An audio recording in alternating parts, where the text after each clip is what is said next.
Now we're going to get down to the nitty-gritty of what Indians are all about. I still say we Indian people are believers in the truth.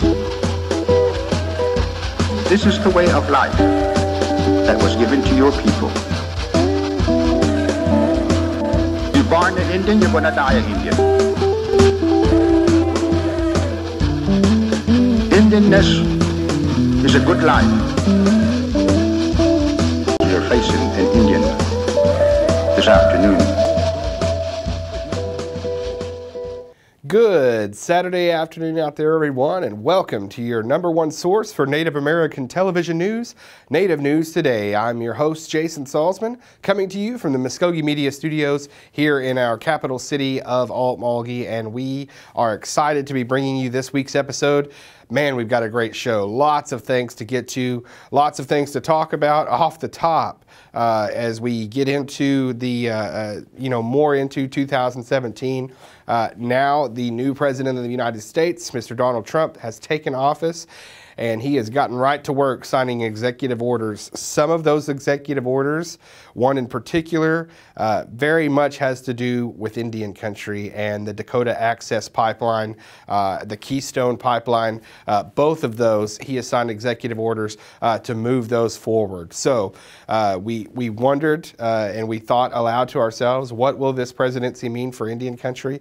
A lot of people out there, a lot of Native Americans feeling like it's not going to be good news with these executive orders this past week. So we'll have to keep an eye on that. We ask that you keep an eye on it. And in a world full of fake news, as we've heard, people putting things out on the internet, trust the trusted sources. And for us, Mvskoke Media, we're going to have lots of things involving this. So please stay with us on mvskokemedia.com for all of your information. We're going to get what we know to be the factual information that you need on these topics, and so keep it right here with us on mvskokemedia.com. Another great thing that we have coming up this weekend, and it just wrapped up a couple hours ago, is the State of the Nation address for Mvskoke Creek Nation. Principal Chief James Floyd giving that address, and us on mvskokemedia.com following you at their live stream. So that's great. You can go watch that on our YouTube channel. But our first thing up this week, we went with Pat Crofts, the CEO of the casinos, to take a tour of the new Riverspirit Casino Resort.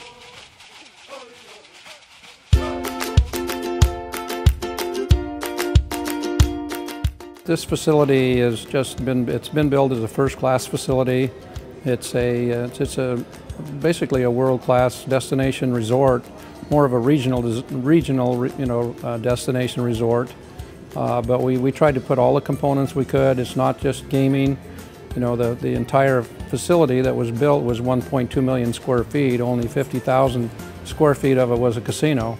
We built a beautiful 500-room hotel, a beautiful, theater showroom, 30,000 square foot convention center, a number of additional food and beverage outlets, a second casino under one roof, and it's just all been done in a first-class manner. And everyone that's come through, we've just totally exceeded their expectations, and business is good, and building. We were previously at definite competitive disadvantage, not having a hotel, not having a big showroom, not having some of the top restaurants and things like that. We're not just competitive now, we're the best in the market. I mean, in my mind, no question about it. We're certainly the newest.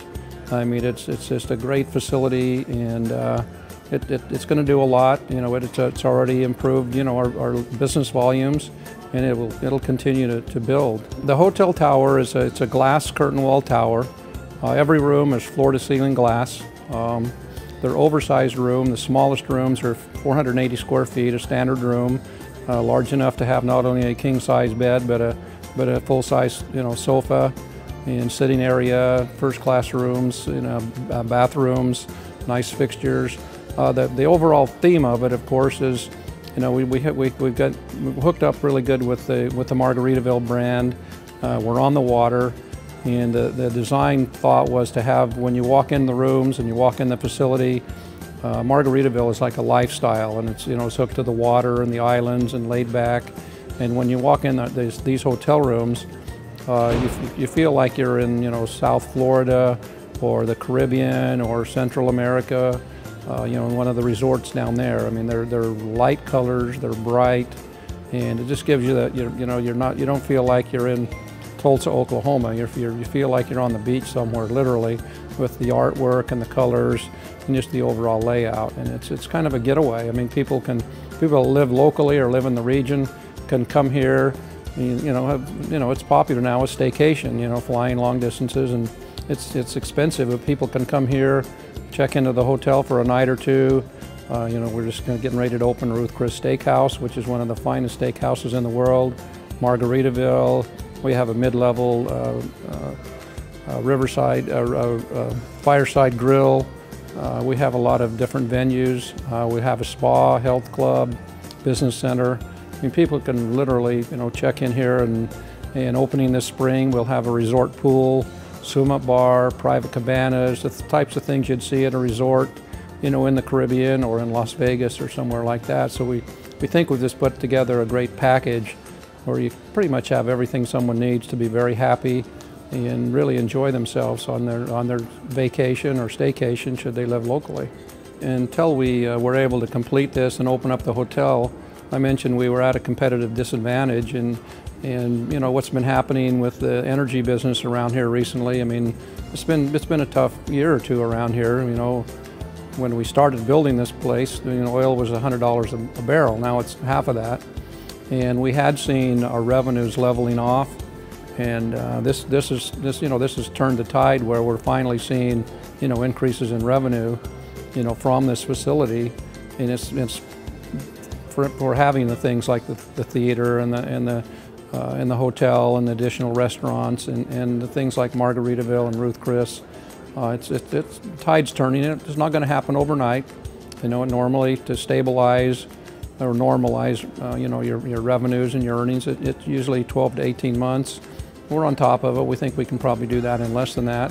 But you know, like anything else, you know, everybody that comes here, we totally exceed their expectations. They leave here and they're calling their friends, they're on Facebook, they're texting their friends like, you got to come and check this place out. It's something really special, and it's going to attract a lot of new business. And I think it will be very beneficial for the Mvskoke Creek Nation. And we want to thank Pat Crofts there with Riverspirit and really all of the Mvskoke Creek Nation casinos. He is the CEO. Pat told us too, off camera, an interesting fact, $15 million last year. $15 million from Mvskoke Creek Nation casinos went to the state of Oklahoma. Makes you wonder what's happening with that money. That's a lot of money just from one tribe. Imagine what they're getting from all of them. Billions of dollars. So that's an interesting fact there, but want to thank Pat for having us up to the new Riverspirit Casino Resort. You can go start staying in the hotel. The pool will be up soon. It's great things happening there. And next week we'll take you to the opening of Ruth's Chris Steakhouse. So we're excited about that too.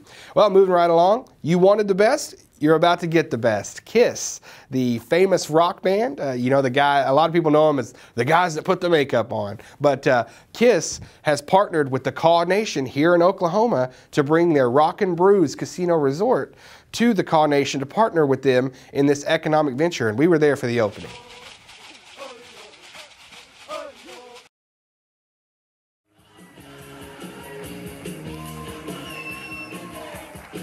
How's everybody? What an exciting, exciting time.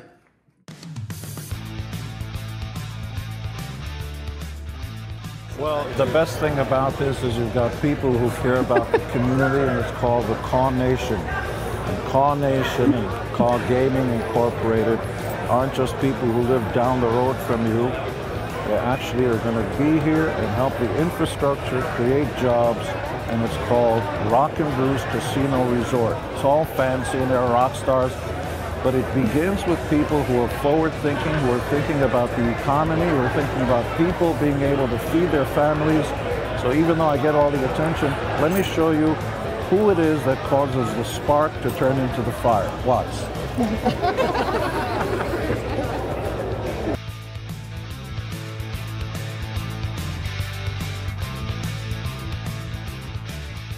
We are partnered with the San Manuel Indians, a few others, and look, at the beginning and the end of it, commerce is okay, but you got to give back. We have a philosophy that on every single opening day, the public is not invited. The grand opening is always dedicated to our veterans. We feed them, we hire them, we give them big fat checks, because shamefully the amendment in the Constitution does not exist that guarantees anybody who's willing to risk their life and limb for an idea called America, they can't even feed their families when they come back home. So we have a philosophy of giving back. It coincides with the Caw Nation and Caw Gaming Inc. And Rock and Brews Resort Casino isn't just going to be a fancy place where rock stars and beautiful women and gaming's going to go on. It's actually going to substantially increase everybody's life quality in and around the area. And people are going to come here from all over the world. As I mentioned, CNN, Fox, Today Show, I was on all of them. They heard for the first time in their lives Caw Nation, and that's great.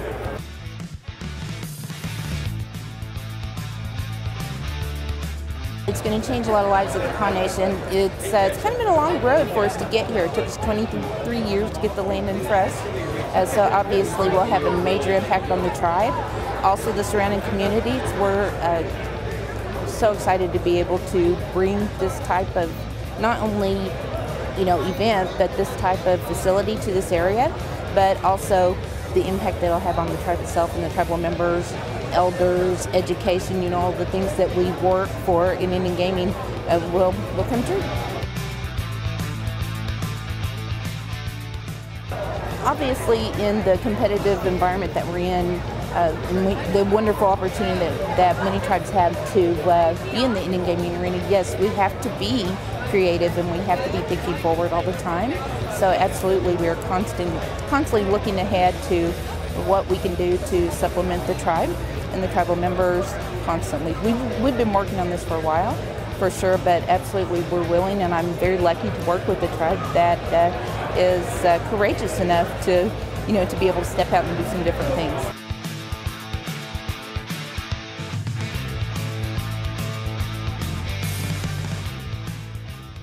This is so exciting, but it's also scary.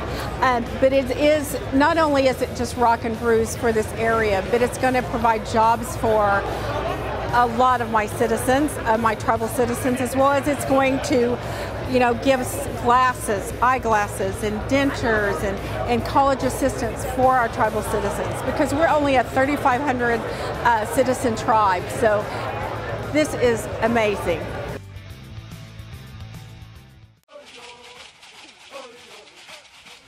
And what a fun day that was for us going up to Brahman, Oklahoma. That's the first time I had ever been. The second time I had been to the Caw Nation to do a story with them. Not too long ago, we did a story with Pam Shaw. You saw her there, the CEO there of Caw Gaming.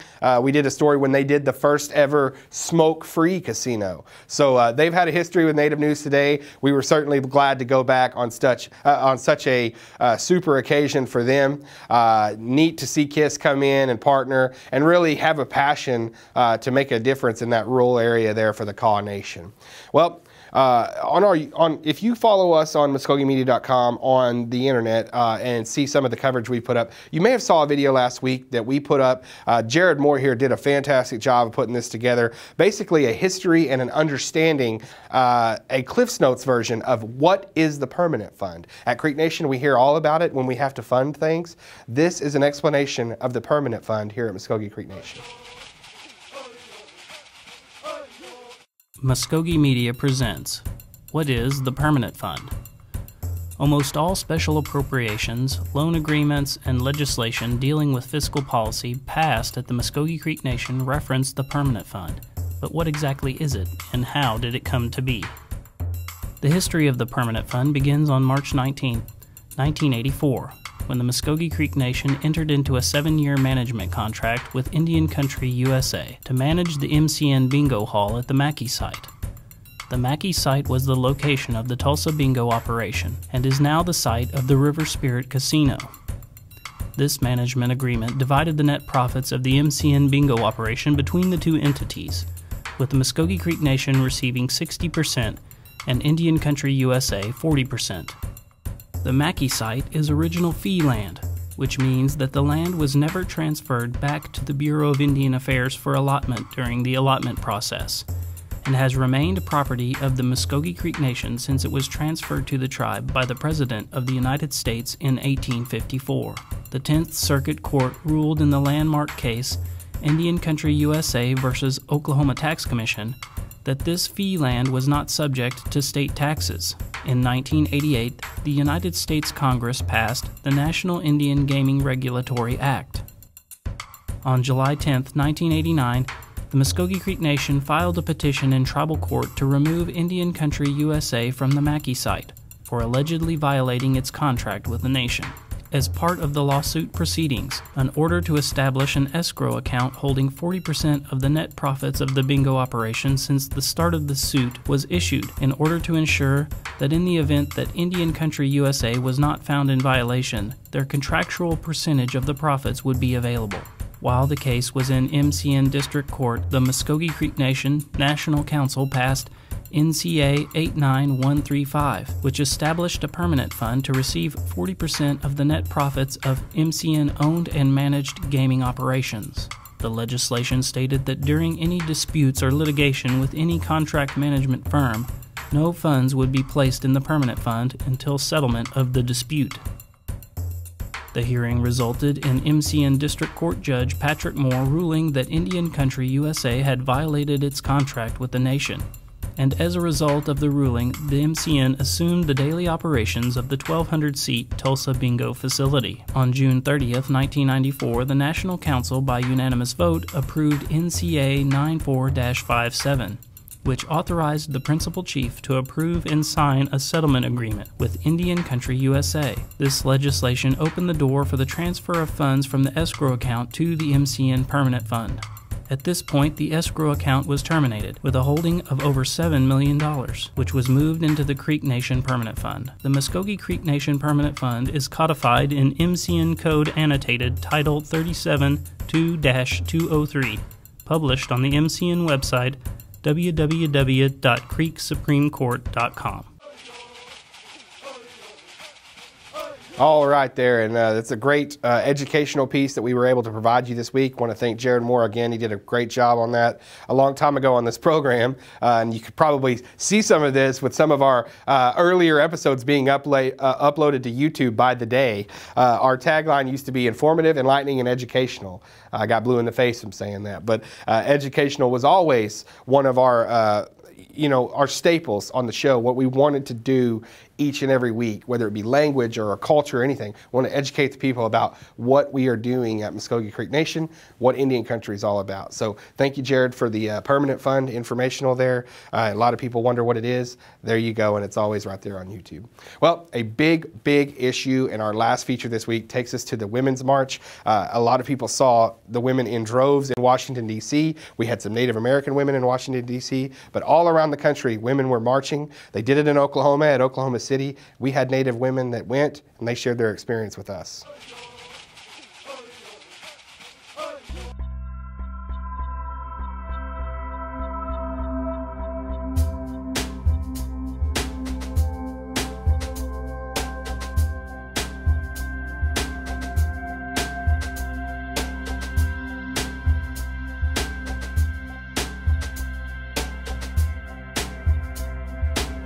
My name is Shawn Partridge, and I'm a tribal citizen. I'm a descendant of the Lochaboga tribal town and of the Turtle Clan, a longtime employee of the nation. I really had a strong desire to go and participate because I'd been really bothered by the outcome of the election and the campaign leading up to the election, and have a lot of concerns about the new presidential administration. And so I really was looking for a time to go and gather with other people that felt the same way, and to have an opportunity to have our voice heard, because I'm feeling like the new administration doesn't represent the values and the beliefs that I hold as a woman. And so the march provided a great opportunity to gather with other women and people of all genders and ages and very diverse backgrounds to share those concerns. there were 4 of us, and then also had Lillian Thomas and her daughter Natalie Garrett, and Natalie's son Elliot followed behind us in a car. And then once we got to the march, I saw many Creek citizens that were there, as well as a lot of other Native people that I knew. And it was exciting to see the Oklahoma City Creek Indian community had a gathering there as well. They had picked like a meeting spot, and there was a large group of their community members there. So I think Mvskoke Creek Nation had a really good showing in terms of participation that day. The march was an opportunity to bring women together to share our voice about concerns that we have in protecting women's rights. Not just women's rights, but really the rights of everyone, basic human rights. And so it was really critical in having the large masses of people, not only there, again, to express concerns about women's reproductive health care, just basic health care rights, immigration issues of equality, equal pay. Certainly as a Native woman, I have great concern about the administration's ability to protect our rights as sovereign nations and to respect those rights. Those issues were I mean, you could see those kinds of messages on many of the signs that were there too, from Native people. So there were a variety of issues, I think, that were brought to light, or concerns being shared about those issues at the march that day. And so again, an opportunity for people to come together peacefully to share those concerns. There were a lot of strong speakers and messages that were shared.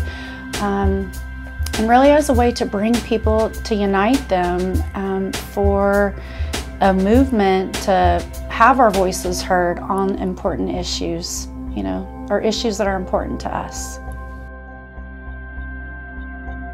Lillian Thomas Zahozif Gadosh, Akfaskid Amidal Wadosh, Amalegidet Halbadal Gidosh.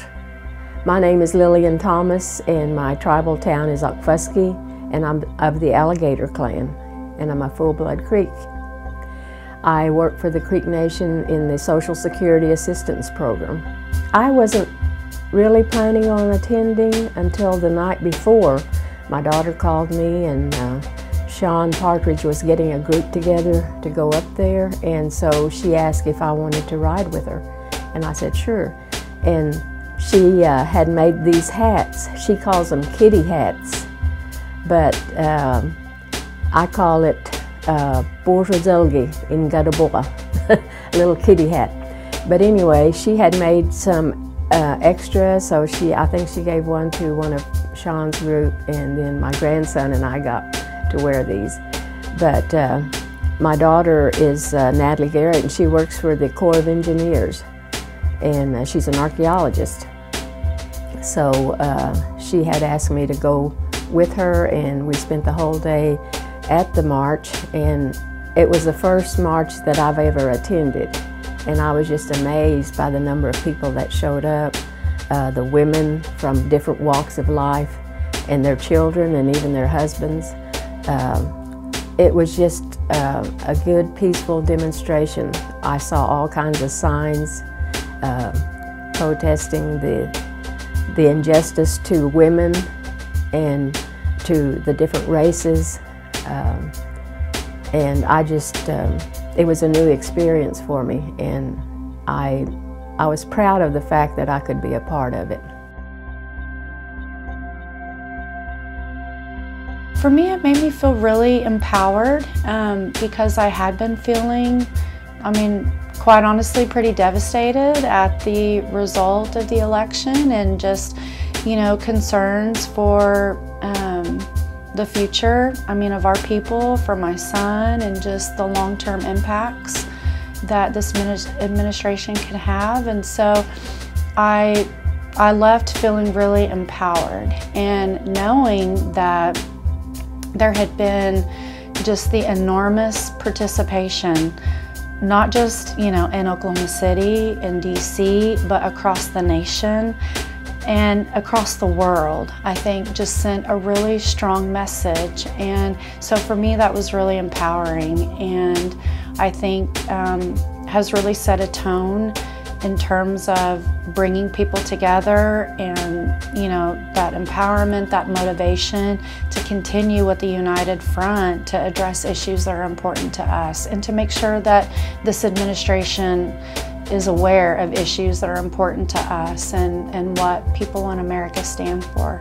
I'd had the opportunity when we came back from the march, a lot of the front area by the podium had cleared out, and so we were able to be right up front and be able to see very clearly the speakers. And as we were gathered there, and there was a speaker, a transgender woman who was speaking at the time, a hawk had flown over the top of the Capitol. And meanwhile, you're in the middle of downtown, you have thousands of people around, there was like a helicopter all over the place, and this hawk came over the front pillars and the steps and literally flew, very close to the crowd, right up the middle, and it was the most amazing thing. And so, like Lillian said, I felt like that again was a very just positive sign, for what we were doing and the reason that we were there that day.